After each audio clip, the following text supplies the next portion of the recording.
Hello, everybody. Thank you, everybody, for coming.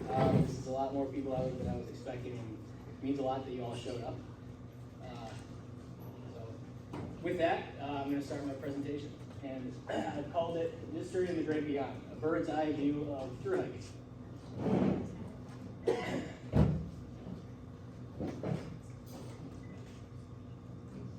I went to the woods because I wished to live deliberately, to find only the essential facts of life and see if I could not learn what it had to teach and not, when I came to die, discover that I had not lived.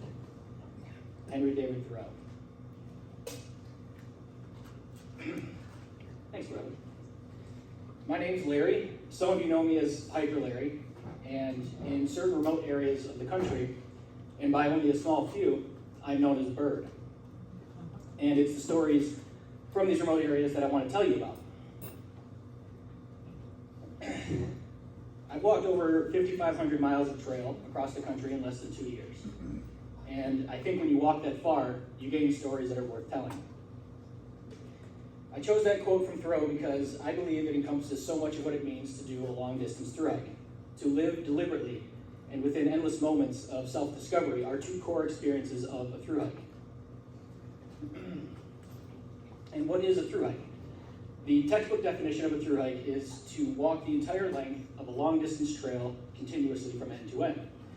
And for those of us who have chosen to go on one of these adventures, it is so much more than just that.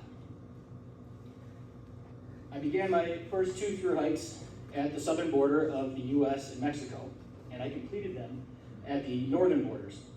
This picture here, that's in Southern California and Mexico, and I walked all the way to the border of Washington and Canada, and then this was the CDT, which was last year. That's southern New Mexico, and I walked to the Montana-Canada border. I hiked the Pacific Crest Trail in 2020 during COVID. That was about 2,500 miles, and then I walked 3,000 miles of the Continental Divide last year. And soon, hopefully next year, I'll walk 2,190 miles on the Appalachian Trail, where I will achieve the Triple Crown of thru hiking, which is to have walked all three long-distance trails in the US. So that would be a total of about 7,690 miles of trail that I'll have walked across the country from south to north 3 times. And for what? Why do this? And for thru hiking, understanding the why of this whole thing is very important. Every hiker has a reason as to why they do it. And I trace mine back to this experience that I had on Mount Washington in New Hampshire. So here's the story. A few years back, some friends and I planned a trip to the Presidential Range in New Hampshire, and it was supposed to take about 4 days and 4 nights and 5 days to hit each peak. One notoriously dangerous trek on this trail was the hike up King Ravine up to the summit of Mount Washington. This was only supposed to take a few hours, but by late afternoon, my friends and I knew that we were not going to make it to the summit. So we had a tough decision to make. Do we go back down the treacherous King Ravine and try to get below the tree line, and that could take us well into the night? Or do we find a ridge campsite above the tree line and hopefully survive? So we made the decision to hike on a little bit further and set camp on the ridge line. And what ended up happening is we had a night of very cold temperatures. It would drop to about negative 17 degrees at this campsite. And a blizzard came through. And this was the end of May. We had 3-season gear with us. We weren't ready for a blizzard to come through. And there were no water sources either, save for this. It kind of looks like it's a lake or a pond or something. That boulder, the water source, was about this wide and only this deep. But I remembered from where our campsite was, that was a half-mile back. This is the only water source we had up there. We had to cook food, and we needed water for the next 7 or 8 miles to get up to Mount Washington.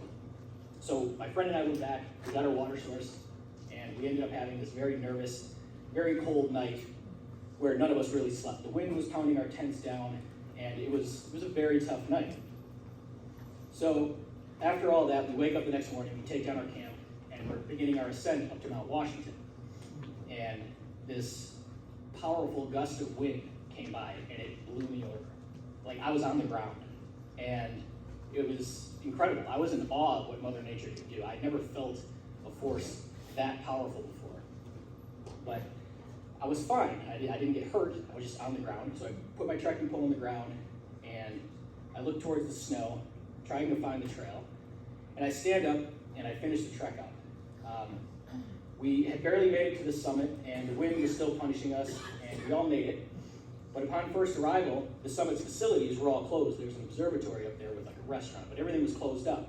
And we thought, how are we supposed to get warm from here? We need something. And then, out of the stinging white out of the blizzard, headlights appeared and the park rangers came to the facilities. We dragged ourselves inside and began to warm ourselves and assess our situation.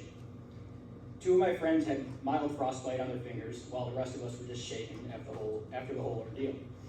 And we explained to the rangers where we had camped, and they told us that we had made the right decision. Had we tried to go up to the summit, everything would have been closed, and we would have been far more exposed, and the temperatures would have dropped far more below negative 17 degrees.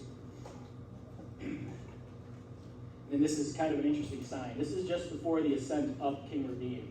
It says, the area ahead has the worst weather in America. Many have died there from exposure even in the summer. Turn back now if the weather is bad. So we see that sign, it's fair weather. We go up anyway. So after we licked our wounds and we came down from the mountains, we decided the trip was done and drove home nearly defeated. I say nearly because I had felt something that I had never felt before. It was that raw force of Mother Nature that pushed me over. And I don't know how else to explain it, but I felt like I needed to try and push back and see what that felt like. And that was sort of the essence of my why, to push back Mother Nature for her pushing me over. I knew that I had to begin this pushback slowly and deliberately, with the right amount of time, and as much as it may have upset my parents, a lot of irresponsible choices. After the experience on Mount Washington, I knew I still had this intense love for the outdoors and hiking on trails. Eventually, I'd come across a movie called Into the Wild, which is a movie about a young man who ventures out into the U.S. on foot in search of solitude in Alaska. And that's where I first heard about the Pacific Crest Trail, because his journey took him on parts of the Pacific Crest Trail.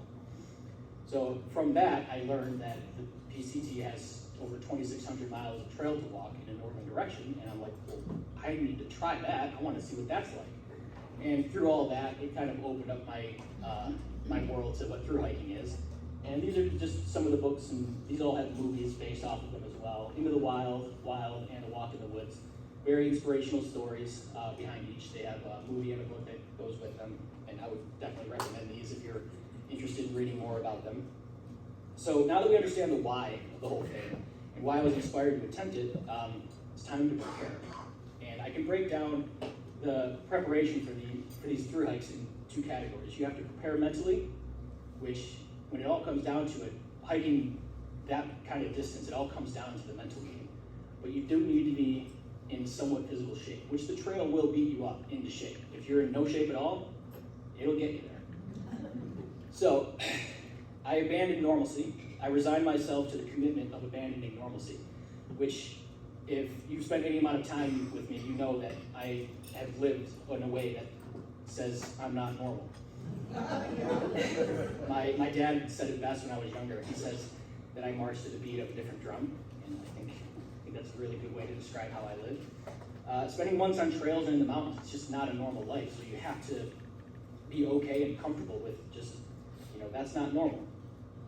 It hurts, it's expensive, and every day is draining. So that, how many people go through, multiple days in a row of like, this hurts, I'm drained, I don't want to do this. So then, absolute focus. For me, every day leading up to my hike, when I finally realized like I have the opportunity to do this, nothing else mattered. I had tunnel vision on just having a successful thru hike.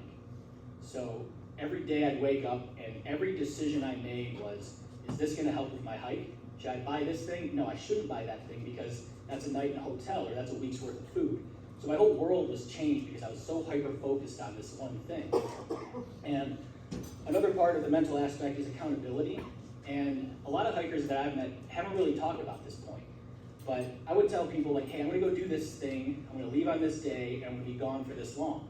And I would tell it to people that were really important to me because it would solidify in reality that I would have these expectations from others that I wouldn't want to let down. So it was giving me another reason to keep going because, if I told my parents, like, I'm gonna go do this thing, I wouldn't want to let them down, So then the physical aspect is just a simple walk. You just have to walk everywhere. Put your pack on and just start walking. Instead of driving 1 mile to the store, just walk the 1 mile and walk back. And that's really it. I would go to Dodge Park and I would do 3 laps there in a day just to try to get like 18 miles. And that was really boring seeing the same thing over and over. Using the gear, I would practice setting it up in the backyard, or I would lay it out in front of me in the basement, and I'd study each piece of it. I'd hold it in my hand and say, okay, this is what this thing is capable of. Here's how I'm going to pack it. Do I need this thing? Maybe I should have something else. And then I would do research. And then another aspect of the physicality of it is making sure that the body works so that you can trust it when you're out there. I would do squats. I'd lift my pack up, put the pack on, take it off. I'd do push-ups, very, rudimentary type of exercises, but making sure that there was no stiffness or anything. And if I had like, oh, my shoulder's a little sore, okay, keep an eye on that when you're out on the hike. The physical aspect it's there and present, but it's not as important as the mental aspect. And another part of studying gear, this slide shows the differences in my loadouts from the PCT to the CDT. And the PCT, I had a lot of useless things. This right here, that's a first aid kit, and it's about this big. All I'm doing is walking. I don't need a first aid kit. There's also a stick of deodorant in there. You smell. It's inevitable. You can't help it. And that I ended up sending that home really quick. There was even 2 water filters in my PCT loadout. You only need 1. And then the CDT is very, very streamlined. I had significantly less gear for this hike. Rather than bringing 2 t-shirts and 3 pairs of underwear, I had 1 t-shirt and 1 pair of underwear on the CDT. And then and my sister, she couldn't get over the fact that I only had 1 pair of underwear. She kept trying to say, like, do you need me to send you more? This is another quick slide about gear. Thru hikers call this the Big 4. It's the 4 biggest and most expensive items for your gear loadout, and that's just your tent, sleeping bag, sleeping pad, and your backpack. An interesting note about my tent is that it's actually a modular tent, so there's 3 different configurations that it can be set up in.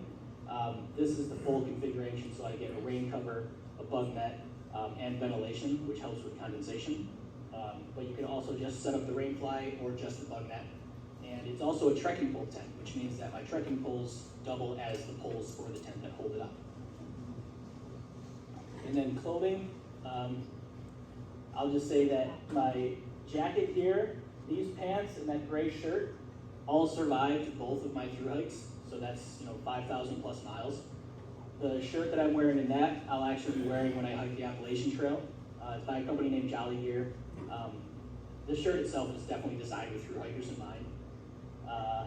And that's pretty much it for clothing. I did go through 10 pairs of shoes for both of these hikes. And I was really proud of myself with the gear that I picked. I didn't end up having to send too much home. Most of what I brought was very well researched, and aside from things that were like either repetitive or entirely unnecessary, like the deodorant, I didn't have to send anything or replace any gear unless it was like natural wear and tear. And here's a few other things about gear. These are just some of the normal things you would find in the thru hiker's backpack. My fork I lost on a mountain somewhere in Colorado, I think, which I was sad about. And then headlamp, a pillow, that's my cooking stuff up there. A battery pack, that's how I was able to charge my electronics. And the orange device there is navigation. And then because I lost my fork, I had to improvise. All of my dinners required eating utensil. And I used a cap from my fuel canister, and I duct taped it to the end of my toothbrush, and that was my fork for about a week. Yeah, it did work. It tasted kind of weird. And there's a few things going forward that would be helpful to understand in case I, am used to just saying the hiker terms.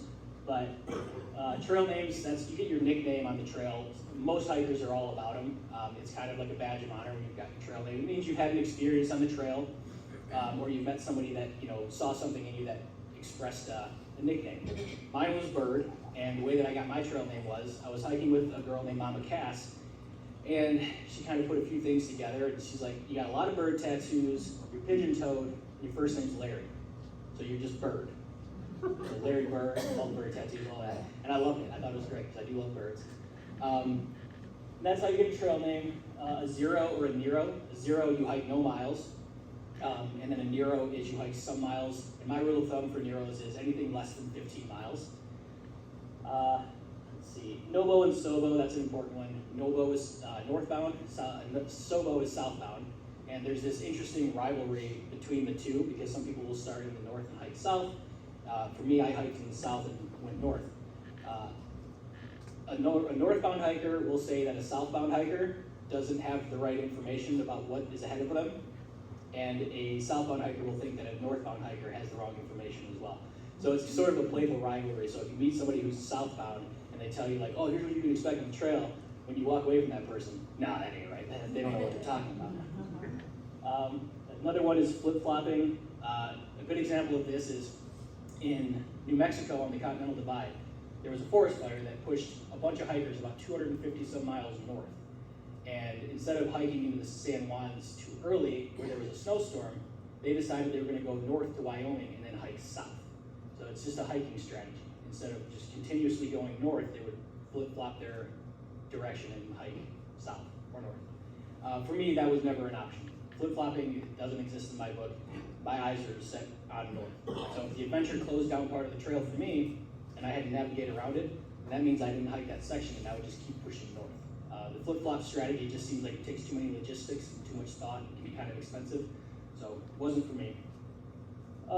Let's see, I have a picture of me cowboy camping underneath that patio there. Cowboy camping is just, you don't put up your tent, you just sleep under the stars. Let's see.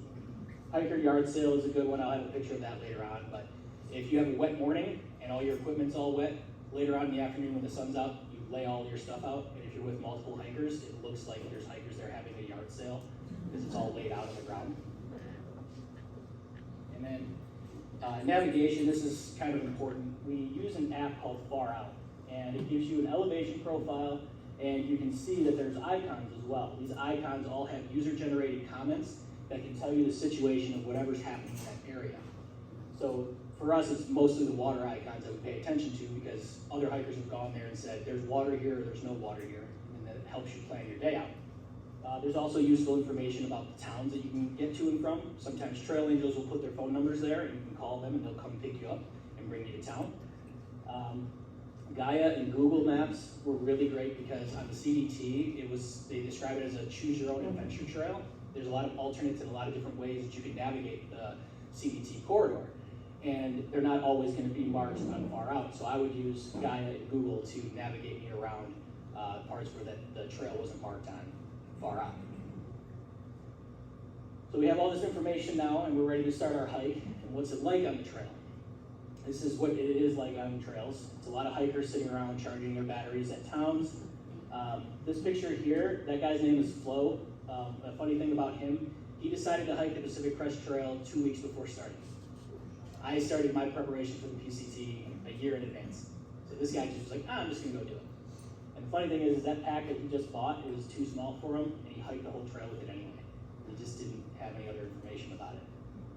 But yeah, it does look like a mess, but in town, my first thing is I wanna take care of lodging. So if I just get off the trail, I have to find a place that I'm gonna stay, and then typically that'll be a hotel or a campground.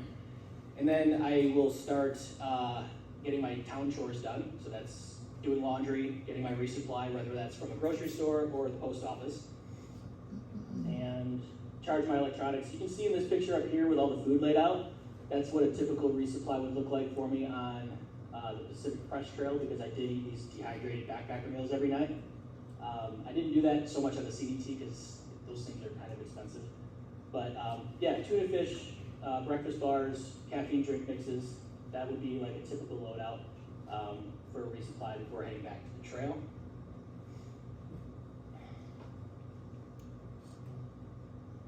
And then you get these cravings when you're doing these hikes. You just can't get enough of that craving. So my craving on the CDT was nachos.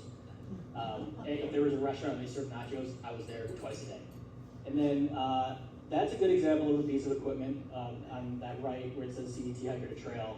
Being able to use a piece of gear for multiple purposes. That's the ground sheet for my tent. So I lay that down and then set my tent up on top of it. And on one side it says hiker to trail, the other side is hiker to town. That way when you're hitchhiking, people understand what you're out there doing and you're not just some homeless looking guy trying to get to a town. There's a saying too, the one thing that separates a thru hiker from a homeless person is the $5,000 worth of equipment on their back.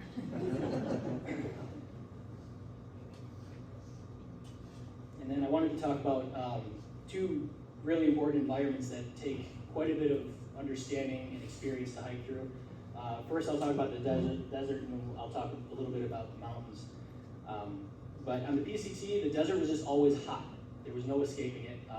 Even at night it would be hot, but you'd have to take advantage of the cooler hours in the morning and the evening. Whereas on the CDT, it was hot, but it was also extremely windy, and there was no shade. There was a spot on the CDT, somewhere within the first 80 miles, I believe. There's an icon on our navigation app, and it says shade tree, because it's the first shade tree in like 40 miles. So you're just completely exposed out there on the CDT. This is an interesting spot here on the PCT. That's called Eagle Rock, and it's interesting because you approach it from like a desert field type area, so you can see it for miles as you're approaching, and it does just look like a giant stone eagle. I mean, even in the photo up close, it looks like that, but you're walking towards this massive thing, and it just looks like a stone eagle in the middle of a field. So to hike the desert, the strategy is it's an early rise so that you're up in the cool hours in the morning, and then you take a siesta for a few hours in the middle of the day when it's the hottest, and then you hike a little bit into the evening, sometimes a little bit past sunset. And I have this photo here. This was a great moment for me on the trail. I was by myself, and I was hiking to camp, and I was still in the mountains somewhere, but the sun was starting to set, and I had to stop and just enjoy it for a second. And I took a few photos, and I was thinking that this was like my sunset. There was like nobody else around for like hundreds of miles, and nobody else was seeing that except for me. And the desert has a way of making you feel like you are the only person in existence. Because of the solitude and that natural silence that exists out there, you can feel very much alone, but not in a negative way. It's like this good feeling of solitude. And that's what this photo reminds me of, a sunset that was just for me. Now we're gonna hike a little bit in the mountains. My only mountaineering experience prior to the PCT was on the Presidential Range. And that was the story I told you about where my friends and I all got messed up in the blizzard. And I knew that these long trails had extensive sections of mountains, which meant that I had to be ready for them. And I only sort of knew what to expect, and it wasn't going to be easy in either of them. The Pacific Crest Trail had the Sierra Nevadas, which is a notoriously dangerous mountain range to hike if you don't have any experience. And the CDT had the San Juans, which I decided to not hike because those conditions weren't safe. But beyond that, the CDT had the Wind River Range, and I'll talk a little bit more about that area in a little bit. So the strategy for hiking in the mountains, if you wanted to hike 25 miles in a day, but there were 4 passes that you had to go over, you're pretty much determined by the trail that you're gonna only hike 3 of those 4 passes, because by the end of the day, that last pass might be 4 miles up, and then you have to either hike up there where it's colder, or on the other side of the pass, and that could add an extra 5 or 6 miles to an already tough day. So your strategy is determined very much by what the mountains tell you your strategy is going to be. A good example of this was somewhere in Colorado. I hiked about 26 miles to a camp that was basically just a bog, and there was no good water sources. And I realized, well, I have to keep hiking, but the next good campsite was going to be 10 miles down the trail. So I ended up hiking 36 miles in a day, and I wasn't planning on it. I ended up at a really good campsite, but with 36 miles under my belt. And it's because that's what the mountains told me I had to do. Now, I had mentioned Thoreau, and he mentions about living deliberately. And in a literal sense, you have to do this while you're walking. You have to walk deliberately and with strategy. And it's more obvious to do this when you're in the mountains because of places like this. This is a spot called the Knife's Edge in the Goat Rocks Wilderness, and this is spree rock that I'm walking on. On either side is a drop-off, and if you were to step anywhere where the trail isn't, walked on mostly, that rock just falls away. And then it's just a drop on either side. So in the mountains, you're sort of forced to exist with strategy and move with strategy in a very deliberate manner because it could mean injury or death. So I have a small collection of stories and highlights from the trail.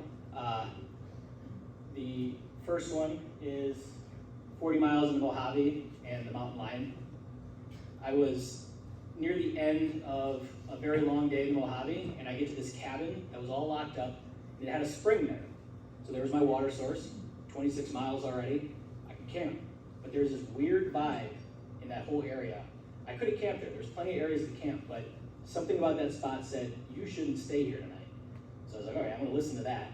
Packed up my stuff and I kept going. And as I'm walking, I'm checking my map and I see, okay, there's a campground in like 14 miles and the sun's going down. Can I make it? So I put my snacks and stuff on my hip belt so I didn't have to stop anymore. And I told myself, all right, nonstop, 14 miles to walk or pass.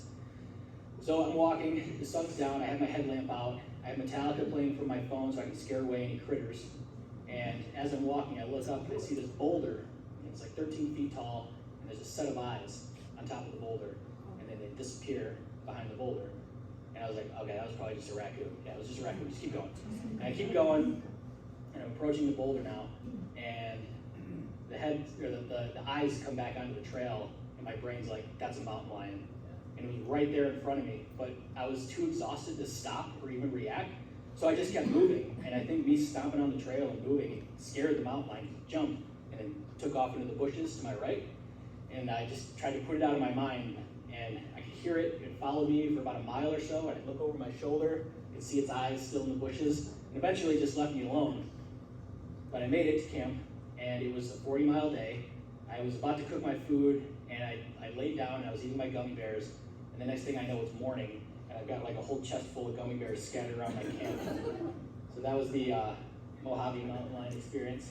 And Mount Whitney was an interesting experience for me because I didn't know if I wanted to go up there. This is a side trail on the Pacific Crest Trail, and if you have a permit, you have access to climb Mount Whitney. And I had some friends that were going to go up there and do it, and I was like, I don't know, man, I don't really have any mountaineering experience. And I thought about that time in New Hampshire, and like, I just don't think I should do it. But then one of my friends was like, but don't you want to climb the highest peak in the connected 48 states? And I thought, well, that's a different way of looking at it. Yeah, I want to do that. So instead of being unsure, I was like, I definitely want to go up there now. And it was an interesting thing because I was so like all for everything else, but that little bit of uncertainty, it was just a difference of perspective, and that's what got me to go up there. And you can see I was thrilled to be there. I mean, the sights up there are just incredible. 14,508 feet. Now, these two guys here, this is basically how I saw Kitchen Sink most of the time. Kitchen Sink, he was a fast hiker, we typically just saw him from this angle. That gentleman there, at the time, he's 67 years old. His name is the Hiking Rev, or just Rev. And I met these two guys when my good friends Bear Hug and Mama Cass, who I've been hiking with for hundreds of miles at this point, an emergency had taken them both off the trail, and I wasn't going to see them for a little while. So I wake up my first morning on trail alone, and then I hear a couple of hikers coming down the trail, and it's Kitchen Sink and Rev. And I was really happy to see these guys. I had known about them, I heard stories about them too, like they were just really like interesting people to get to know. And I didn't have to hike the next stretch of trail alone. And that was good because I knew that the rain was coming. So we ended up hiking together for about 4 or 5 days, and it was constant rain, all night, all day in the mountains. And Kitchen Sink was our rally cry in the morning. 3:30 in the morning, his alarm went off, and we tore down camp and started moving. And if he wasn't there to get us up, I don't know if we would have been able to cover as much ground, and we would have probably had to spend a lot more time on that stretch than we did. So that was our discipline to get up and keep moving. I have this story of while we're going up a switchback, all three of us were together, and we have our headlamps out, and it's, I don't know, maybe 4 in the morning. I got stuck by a branch between my shoulder and my backpack, and it catapulted me back into Rev, and he slipped down on the side of the trail. And then he's just holding on, and I feel so bad because I basically tripped him and knocked him off the trail. but he's holding on, and then I don't know where he gets the strength, but he pulls himself up, and he's like, I'm good, Bird, let's keep going. And I was like, oh my God, how did you do that? He's like, we just gotta keep walking, man, let's go. And Rev had it pretty bad on that stretch. There was another time we were navigating the trail, and there were these logs over the trail, and navigating tree blowdowns is bad enough, but when they're wet, it's even worse because they're very slippery. He slipped and fell crotch first onto a log. And that was the one time where he really felt like, man, guys, I just need a minute. So understandably so. And me and Rev, we come from very two different worlds. I mean, he's a reverend, retired, and I'm whatever I am. But we had some really interesting conversations, and there was this great understanding that we had with each other, and it was through the movie Forrest Gump. There's a line in the movie where Forrest isn't sure if God has a plan for everybody or if we're all just floating around like a feather in the wind. But then Forrest says he thinks it's a bit of both. And that's sort of where mine and Rev's understanding of life came in. We felt like that it could be a little bit of both. Like the trail, it said the trail provides when you need it. And when I was alone, I wasn't alone anymore because the trail provided me kitchen sink and Rev. And through our long conversations on these trails all the way to the end, we would have, deep philosophical conversations, but then we would talk about Forrest Gump for 5 hours. Another story about Rev. This guy was really important to me on the PCT. He almost quit 60 miles from the end, and it was because of the rain. So I had checked, he told me, he's like, Bert, I just don't think I want to hike in the rain anymore. And I'm like, no, quitting on my watch is not going to happen. You're this close, no way. We are the hikers we need to be to finish this thing. So I checked the forecast, and I saw that there was some sunshine coming, but we had to go into town and wait it out. And I told him, I was like, just give it a couple of days. Like, one of the mottos on trail is you can't quit on a bad day. We were definitely having a bad day. So we go into town, wait it out, we see that there's a forecast of about 3 or 4 days of sun, and it's 60-some degrees, perfect. So that's what we do. And I think if Rev had quit, it would have been a much different experience in the end. I like to say that I wasn't necessarily there to see the end of my thru hike, but I definitely know I was there to see the end of Rev's hike, because it had so much more weight to it. Rev was creating this body of work on his YouTube channel that was like a legacy for his grandkids. And his hike just seemed to have a little bit more weight to it than mine.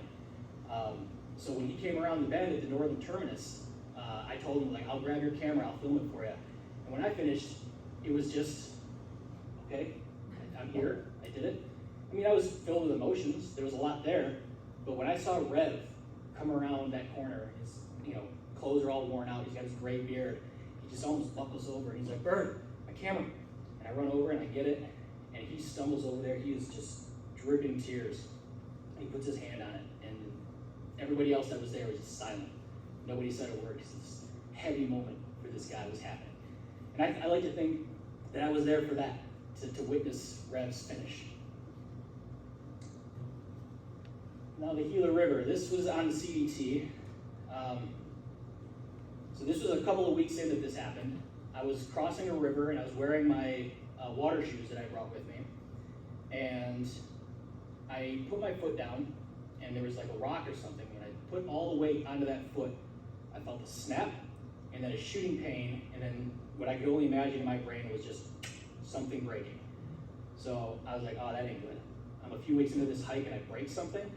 So I get across the river, I sit down, I take off my water shoes, and I see that I've got this bump on the outside of my right foot. So something snapped or fractured or broke or whatever. And I was like, okay, well, get to camp and reset and figure it out in the morning. So I hike a few more miles like that. I get to camp, I'm laying down, and I'm thinking about it like, okay, well, you gotta hike out of here, so, that's your test. If you can get to Doc Campbell's post, you can keep walking. So the next morning comes and my foot is still kind of hurting a little bit, but I put all my gear on and I start walking, and I didn't have to nurse it. I could walk normal.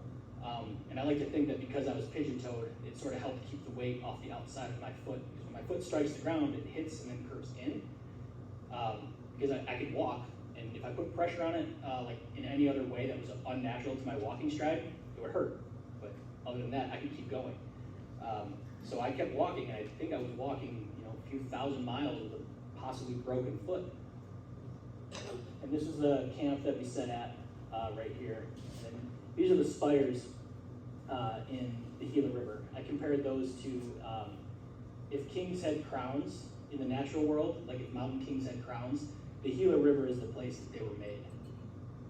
I like to imagine that that's what mountain kings would have on their head. Kind of a introspective, surreal take on that. This is a pretty wild ride here. This was a half-mile glissade down Lake Ann Pass. We got up there, it took 4 miles to get up to this pass, and hikers saw this and they said, nope, I'm not doing that. And you can see in this video that we have to slide down this mountain. And from what I could tell, it looked like it was about a half-mile slide down the mountain. So I'll let the videos kind of do the talking on it.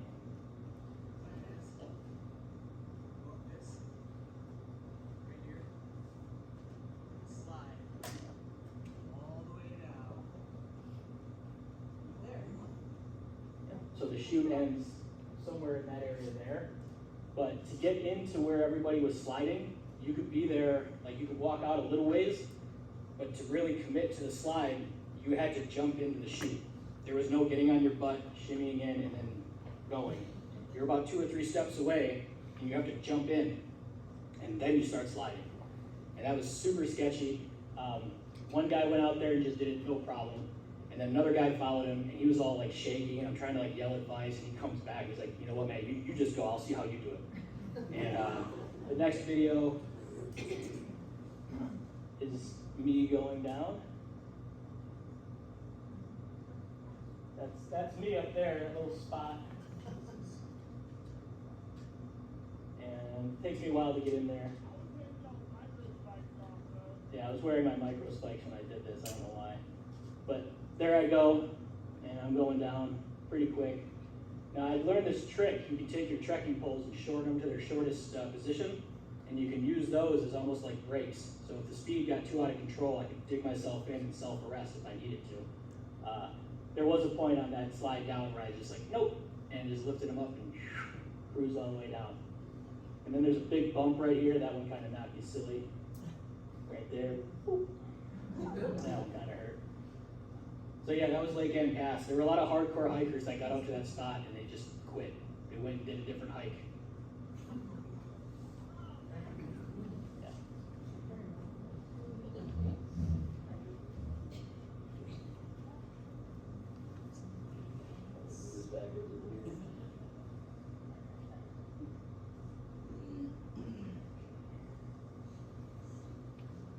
Forest fire, I think I mentioned it earlier, forest fire had brought us north to Colorado a little bit sooner than we anticipated.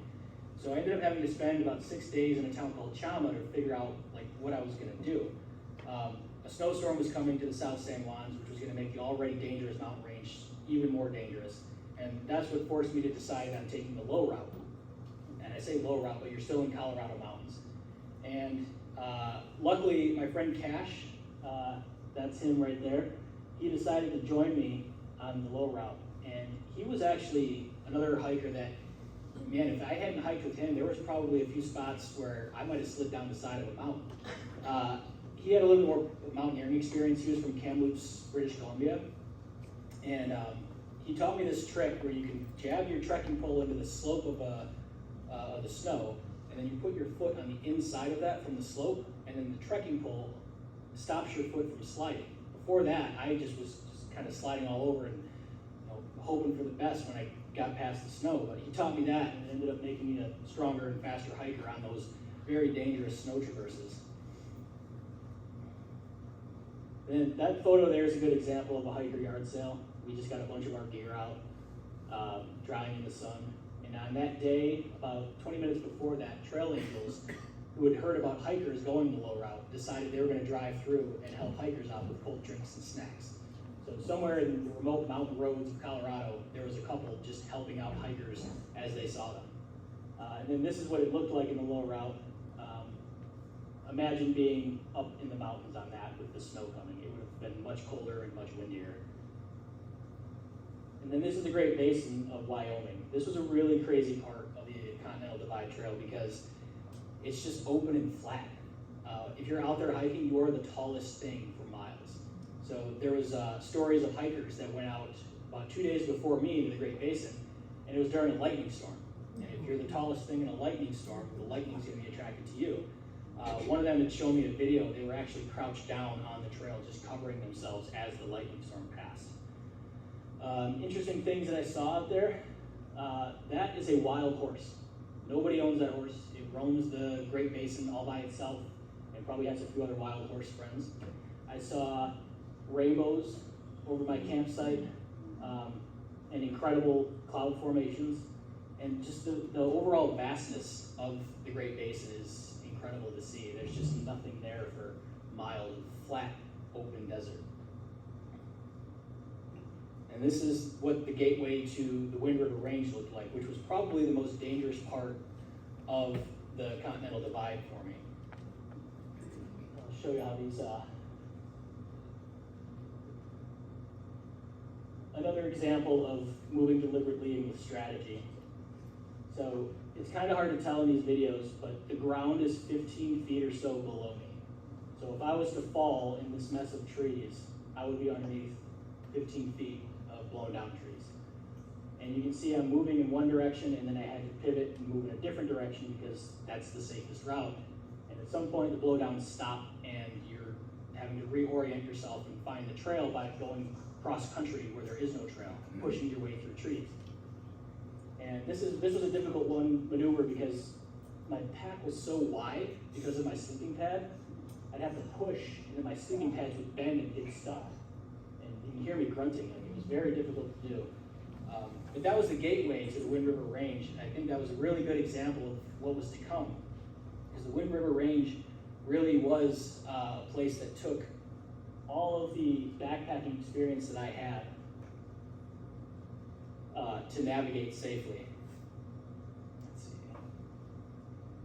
So in the Wind River Range, I hiked about 25 miles each day, sometimes more, and this was one where the mountain strategy of try only hiking like 3 passes in a day. You know, if you have to hike 6 passes in a day, you're hiking 6 passes in a day. It was very unforgiving. The trail itself was hard to navigate. You can see in this picture here that it's just not easy terrain. The trail would be under snow, or it would be a river, and you would just have to move through it like that. There were times where I would have to pull out a compass on my phone and just navigate, and the directions on my navigation apps would say, move in a northwestern direction. After 3 river crossings, you're gonna go up about 20-some feet, and on the other side of that, you'll see the trail. Everything between there, fair game. Just wander as you need to go in that direction. And that made it very difficult because having to constantly reorient yourself to the trail, it gets very exhausting, like mentally, because it's just too much strategy for such short areas of the trail. Oh, and then another thing in the Wind River Range, this is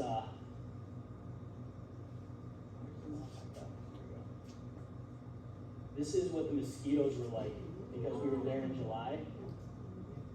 They were constant, just everywhere. If you stopped for 5 minutes, they would swarm you. And it sort of came out of nowhere. I stopped somewhere underneath a shade tree, and I'm getting like ready to start eating my tuna fish for lunch, and I'm like, there's a lot of mosquitoes out. And I look up and I can just see thousands of them getting ready to start swarming me. So I ended up having to walk for 15-some miles without a break. And that was in the winds. It was just, everything was a challenge. And that was 7 days straight that we did that. A couple more pictures. I did see a moose taking a bath. What's not in that picture is just off to the side was a yearling moose. So probably this moose's child, and they were both just splashing around in the water. And now this is the long road north. This is a highlight for me because this was me blazing my own path along the trail. And like I said, the CDT is very much a choose your own adventure trail. I had hiked all of Wyoming in the winds and parts of Yellowstone with another hiker named Just Right. And she was planning to take an alternate, the Big Sky alternate, to go meet a friend somewhere north. And I was gonna just figure out where I wanted to go from there. And I had been studying my map, and I saw there was this old service road that ran parallel to a highway, which meant I could have hotel stays, gas stations, and stores and restaurants along this 111-mile some stretch. So I took that, And it ended up being a really great break from what I had just gone through in the winds. When you're hiking with that much strategy in short periods of time for that long, your brain needs to unplug. And when I got to this road and said, okay, go north, that's it, just walk that way. There was no mountains, not even a hill. And I walked that way for 100 and some miles. There was one guy from Michigan out there, and he's like, hey, my buddies and I, we're going to this campsite, but if I see you walking, I'll come give you a lift. He scooped me up about 8 miles outside of a town, and I ended up getting into town a little bit sooner, which was nice. But it was kind of a small world, like guys from Michigan, and this is like somewhere in Wyoming. So yeah, being able to unplug on roads like this is very important for the mental state, because then you can just drift off, enjoy your music, enjoy the audiobook, or just enjoy the natural sounds of the road. This was a really cool camp spot. This was just on the side of the road, and it had this really great water source, rock formation, and I believe this was part of the Lois and Clark Trail, which I'm not even really sure where that trail goes, because I kept seeing these signs in such random spots. Like I'd hike a few hundred miles north, and then I'd see a sign for Lois and Clark, and I just saw one 5 pounds ago. So now we're at the end. What is it like to finish a thru hike? When I finished the PCT, I thought I was going to be a tearful mess of joy and sadness that my adventure was over. Instead, I had this calm moment. I kind of stumbled to the northern terminus and took my time getting there, and I said, there it is. I did it. And that was it. I sat down and waited for my friends Rev, Mama Cass, and Bear Hug to join me.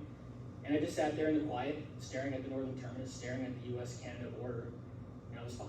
Like it was over, and it was done. You know, my journey was finished. But that's a contrast to what it was like when I finished the Continental Divide Trail. The Continental Divide is notoriously known for its extremes. Like you're gonna have extreme colds, extreme winds, extreme heat, extreme elevation, and it threw everything that Mother Nature had, it threw it all at me, and I survived it all. So when I finished the CDT, the last part of my day, it was at the end of a 24-mile day, and in the last mile, it was a series of switchbacks going up. So the last part of the CDT, you go uphill.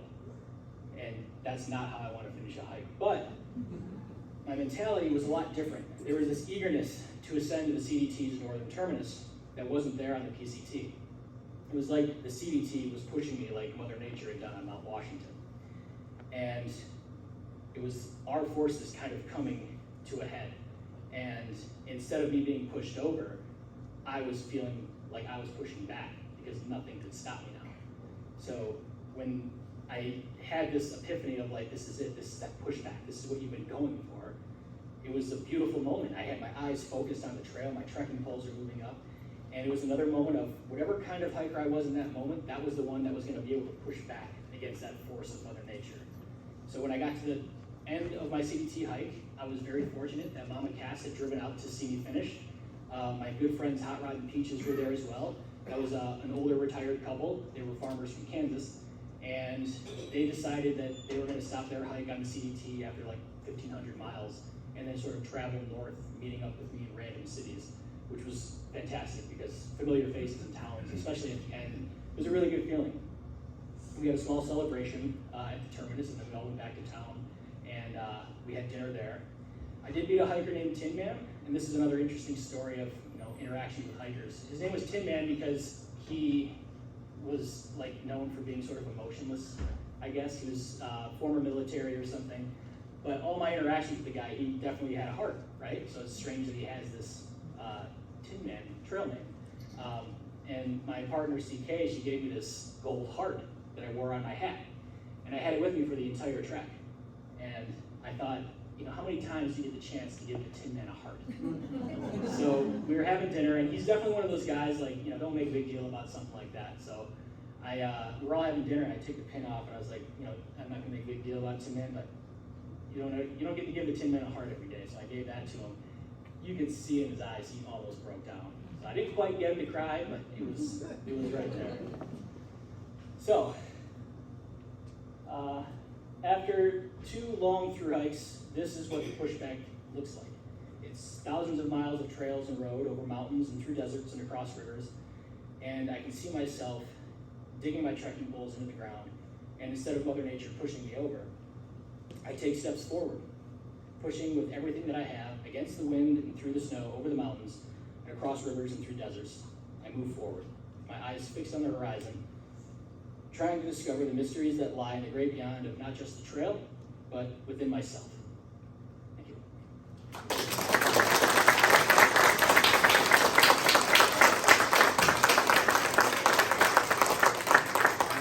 I want to signal out my family. They were huge supporters on the trail for me, and my girlfriend CK. Without them, these hikes would have been almost impossible. And then, yeah, that's it. If you have any questions or anything, I would love to talk more and answer questions specifically. On the table here, I have all of my equipment that I took on both the hikes. So if there's anything specific you want to know about, I'm all for conversating about it. Other than that, thank you all so much for coming. This was incredible. Thank you so much. What? What do you want? So, I know 3 years ago you mentally prepared to do the Pacific Crest Trail by yourself. On some level you knew you were going to meet people out there and you wouldn't be fully alone. When you met your trail family in the Pacific Crest Trail, did you internally breathe a sigh of relief knowing you didn't have to do it alone even though you mentally prepared That's a be good alone question. out there? I had a hiking pace that put me by myself most of the day. Mama Cass and I, we actually did have a pretty consistent hiking pace, but the solitude that I was looking for on the PCT initially, I got. And I didn't realize just how much the camaraderie on the trail meant to me until I was setting camp alone in Washington, where I met Kitchen Sink and Rev. So, yeah, it's kind of a weird thing. I definitely set out expecting to be alone most of the time. And when I met Mama Cass, we were like instant friends. And I think there was a sigh of relief that, like, you know, I don't have to do this alone. And she had hiked the Appalachian Trail, so she had experience. And I even told her, like, our first day meeting, I was like, well, since you hiked the AT, I might hang around with you for a little while, because I don't know what I'm doing out here. So yeah, that's it. Thank you again, everybody. Yes? How did you decide which way to go, which one to do first? It's a good question. I knew that if I was going to do something like this, I wanted to get more experience than what, like, the Appalachian Trail is typically where I think, like, novice hikers start their through hiking journeys. But I felt like I could go a step ahead. And the northern direction for me, there's something it's hard to put into words about a journey north. There's a lore to it, or there's like a feeling that, say, I'm going to hike north. And because I live in Michigan, it almost felt like I'm hiking home. So I think that's how I decided. I knew I could be a step ahead from the AT hikers and get more of a challenging experience from the PCT. And then the northbound direction felt like I was walking home. Yes? I recently bought a virtual reality system and a treadmill. Why not just do that? Because then you don't meet people like Mama Cass and Rev and Aaron, which is an additional advantage. If you want to be alone in your room and just play on VR, sure, go for it, Ken. I won't do it. Yeah. Do you have another trip planned? I do. I'm gonna hopefully hike next year the Appalachian Trail. That's where I'll get the Triple Crown achievement. But in the meantime, I'm planning to hike Michigan's Triple Crown, which is a series of 3 20-mile long hikes in the northwest of the Lower Peninsula. But my goal for that is, most people will do that hike over a span of 3 days, because 20 miles in a day is pretty reasonable. But because I've done these through hikes, I know I can do 40 miles on Michigan terrain, so I'm gonna hike 40 miles one day and 20 miles the next day. Donovan. Which family member did you miss the most? Well, the obvious answer is Mima, of course. It's the only one, all the rest of us can't get mad. Yeah. When's the presentation start? Dad's got dad jokes. Yeah, Mom. Bob, how much would you have to save? Would you, if you were telling somebody that they're gonna do this, how much to set aside just for living expenses and to resupply? It depends on what the home life situation is, but most through hikers generally will leave on the hike with not much expenses back home. I would say somewhere between 6,000 to 8,000 for doing one of these, but when just right, she hiked it and she had like $3,000 in the bank. So very minimalist hiking. But I like to stay in hotels, I like to experience the town, so I'll bring a bit extra so I can get the total experience. So somewhere around that, $6,000 to $8,000. Did you miss the gummy bears?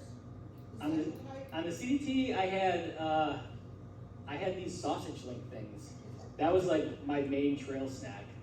But on the PCT, I couldn't get enough gummy bears. I would ration them out, like, okay, it's 4 or 5 days, it's gonna be like 3 pounds of gummy bears. You can eat this many at lunch, this many at night. So it's all about those cravings. Yeah, I forgot. thanks. No, 6-part question. What? What is a ramen bomb? Oh, yeah. 2, I forgot the second one, so we'll go to D. Right. What did you feel or find that you learned most about yourself? Oh, man, that's deep. They hate you.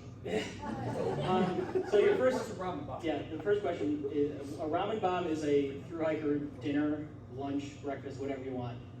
You make a ramen, like ramen noodles, and then you put a pack of instant potatoes in and mix it around. And it'll give you like 500 or 600 calories in a very small portion. I only ever had one. It's not very good. You gotta be really hungry for that. For the people who don't know, they're novices. I obviously have an idea because I talked to you. Resupplying your pack. What Yeah. is the process for doing that? Obviously. Well, more specifically for resupplying, there's 2 ways that hikers can go about doing it. And this again talks to the support that I had back home, especially on the PCT. My mom would send me resupply packages to post offices in town. And I would go there and I would pick it up and there'd be like 4 or 5 days worth of food. And then I would supplement that with extra snacks from like a grocery store or a gas station. On the other hand, if you don't want to go to the post office, or if it just makes more sense to shop at, like if there's a Walmart or something, I would go there and resupply and get 4 or 5 days worth of food. And then the deep part of your question, what did I learn about myself? Yeah, what did you find that you learned most about yourself, or that you didn't already know about yourself? Whatever you want to answer that. Well, I always felt like I wasn't a quitter, but these things really solidified it. I was very stubborn that I couldn't quit. So even when I broke my foot, it was like, well, how can you keep going? Even when things were at their absolute worst, I just said, no, I have to keep moving forward. So there's definitely this stubbornness. And I also wanted to test, growing up doing long distance running, the essence of endurance exists heavily in my life. And doing these thru hikes was a way of me testing, am I truly able to endure all these things that I think I can? And I learned that yes, I in fact can do these things, and I do it, I think, pretty gracefully and while learning a lot about myself. So endurance and, I think that's what it is. I learned that I can endure. Yeah. Other than being a hiker, what is your vocation? Do you have another? Well, I went to school for digital media production. So I've made lots of music videos. I'm a photographer as well. But currently I work for a startup e-bike business, and that's about it. Before hiking, I was always into long distance running. My dad got us into it from the Roseville Big Bird Run. I haven't ran it every year like my brother, but I try to run it when I can. So that's my background there. Yeah, Dad. Talk about the calorie deficit and how much weight you lost. Yeah, the calorie, this is a very interesting thing. The CDT, I started at 230 pounds, which is, that's about as big as I want to get. I don't want to get any bigger than that. When I finished that hike, I was 185. And it's because you are constantly in a calorie deficit. You will eat, you'll burn somewhere between 6,000 to 8,000 calories in a day, carrying all this equipment over all of these passes. And you can't eat enough food. I don't even think I have 6,000 calories worth of food on one resupply. So even though there's about 4 days worth of food on the table here, if I ate all that, it might be 4,000 or 5,000 calories. But you're burning, 4 times that much every day. Yeah. What did you think when you found out that all these people were following you on Facebook? Oh, that was so interesting. I would make my posts on my Facebook account, and it would get a few likes from the regular players on my Facebook feed. And then I'd go to my mom's account where she's sharing all of my photos. There's hundreds of likes, 50 some comments, people all asking questions. And it's like, well, my mom became like a superstar sharing my stuff. But it was really great. One of the fascinating things about me doing the Pacific Crest Trail when I did during COVID in 2020, I was told that it became this positive form of inspiration and being able to unplug from everything that was like shutting us in. And the people that were able to follow along on my hike, they got to see like this part of the world that they wouldn't have normally seen. And being able to share that with other people and have them feel inspired and that I actually had people interested in what I was doing, it became less of a self-fulfilling thing, and it expanded beyond that into showing other people what you're able to do, and sharing my photos. It's always a great experience when people look at something that I took a photo of and they're like, this is amazing, this is really cool. So seeing the followers that I had behind me, it made it a little bit more special than I expected it to be. So, thank you again. Shannon. Since you did the first one during COVID, was there anything that would have been different if there wasn't all the COVID shutdown of that trip? Absolutely. For one, at the start of this thing, the Pacific Crest Trail, there was a lot of fear mongering about you're not allowed to hike because everything's shut down. But I had a federally issued permit to hike on federally opened lands. They never closed any of the federal lands, which meant I was still legally allowed to travel and hike this place. And the towns that we ventured into, we did have COVID guidelines.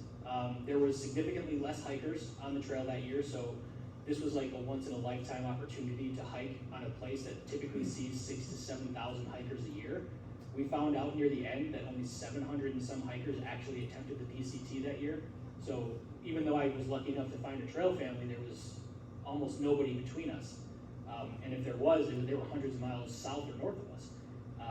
There were other accommodations that probably would have been a little bit more open for us if it wasn't for COVID, like certain restaurants. There's places on the PCT that offer hikers free pie, but that place was closed. The little things like that, but people who had hiked it before that were on it like their second or third time, they said that it wasn't that different, just less people. Mm-hmm. Do you ever think you'd be a local celebrity from being interviewed from your high school paper to being on the news? And can I have your autograph? That's kind of an interesting question, because there were times on the PCT where I would think back about home, and is there a chance that like the East Sider would have local man hikes 20-some thousand or 2,000 some miles, and I would have this like fantasy, like maybe, And then my brother Bill, he put out an email to somebody, and that led to the East Sider wanting to interview me, and he made me this thing for my birthday. It's a shadow box of the front page of the East Sider that says, "Local man finishes 2,653 mile hike." And it was such a cool thing. Like, I have that at home now, and it's amazing, because it was a fantasy to have like that headline and like having it refer to me. So yeah, that was unexpected, and if you don't ever stop pursuing your dreams, eventually they just come true. And that was a small one, but it came true. Yes. Do you want to put some stuff in your pack if anybody's interested in picking it up? Oh yeah, if you guys want to test out what it's like to carry a Thru Hiking pack, I'll pack one of these things up for you. How much did your pack weigh? The pack weighed about 35 pounds on a good day. If it was a small stretch, anything more than that, like if it was a long water carry, 4 liters of water, I mean, it's going to be close to 30 pounds. Yeah, if you guys want, I can pack it up so you guys can see what it's like to lift it up and wear it for a while. Any other questions? That's it. Okay, thank you all again for coming. This really means a lot to me.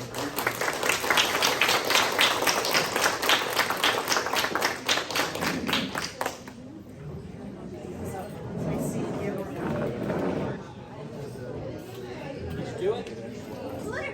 Did what? What's this? Hey, you take one.